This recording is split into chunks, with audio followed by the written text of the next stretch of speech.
ফেনীতে ত্রাণ সংকটে ভুগছেন বন্যা কবলিত দুর্গম এলাকার মানুষ। ত্রাণ বিতরণে সমন্বয়হীনতাকে দুষছেন তারা। এদিকে স্বেচ্ছাসেবকরা জানান, পর্যাপ্ত নৌকা বা স্পিড বোট থাকলেও প্রবল স্রোতের কারণে দুর্গম এলাকায় পৌঁছতে পারছেন না তারা। ফেনী প্রতিনিধি জমির বেগের পাঠানো তথ্য ও ছবিতে ডেস্ক রিপোর্ট।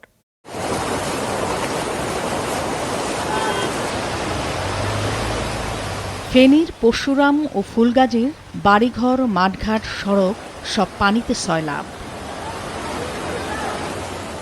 সারা দেশ থেকে শত শত বোট এবং পর্যাপ্ত ত্রাণ নিয়ে দুর্গত এলাকায় ছুটে যাচ্ছেন হাজার হাজার স্বেচ্ছাসেবক।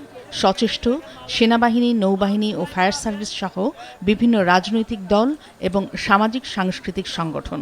কিন্তু ফুলগাজী ও পরশুরাম বাজার ও এর আশেপাশের আশ্রয় কেন্দ্রগুলো ছাড়া ত্রাণ নিয়ে অন্য কোথাও যেতে পারছেন না কেউ।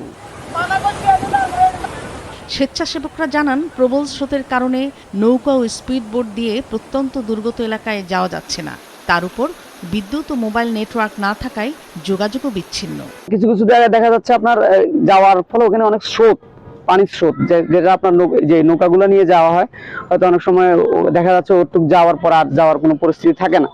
হ্যাঁ, আবার অনেক জায়গায় আছে ধরেন এমন এমন বাড়ি আছে ধরেন হচ্ছে আশপাশে কিছুই নেই, তো ওরা তো খুব কষ্টে আছে খাবারের, ওদের কাছেও পর্যাপ্ত খাবার পৌঁছাচ্ছে না, পানি পাচ্ছে না, খাবার পাচ্ছে না।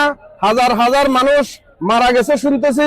এখানে অনেক গাড়ি অপেক্ষা করতেছে ত্রাণ নিয়ে, কিন্তু কোনো গাড়ি সোনাগাজীর দিকে ঢুকতেছে না। এই যে আমরা যে এখানে এসে এই গাড়িতে এসে 4 দিন বসে রয়েছি, উপায় না হয়ে হাইটে হাইটে যাওয়া লাগতেছে।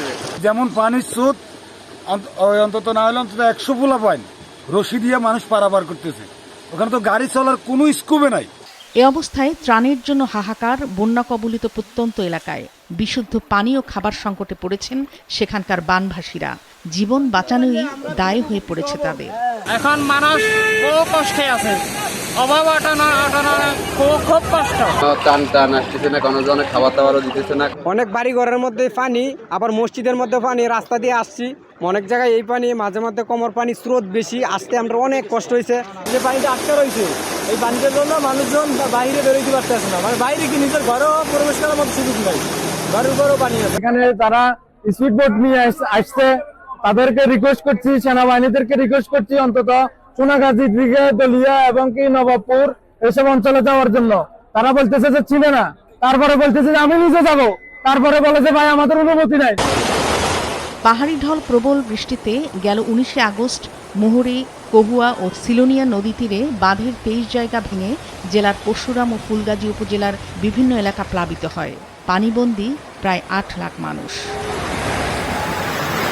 মাছরাঙা নিউজ ডেস্ক।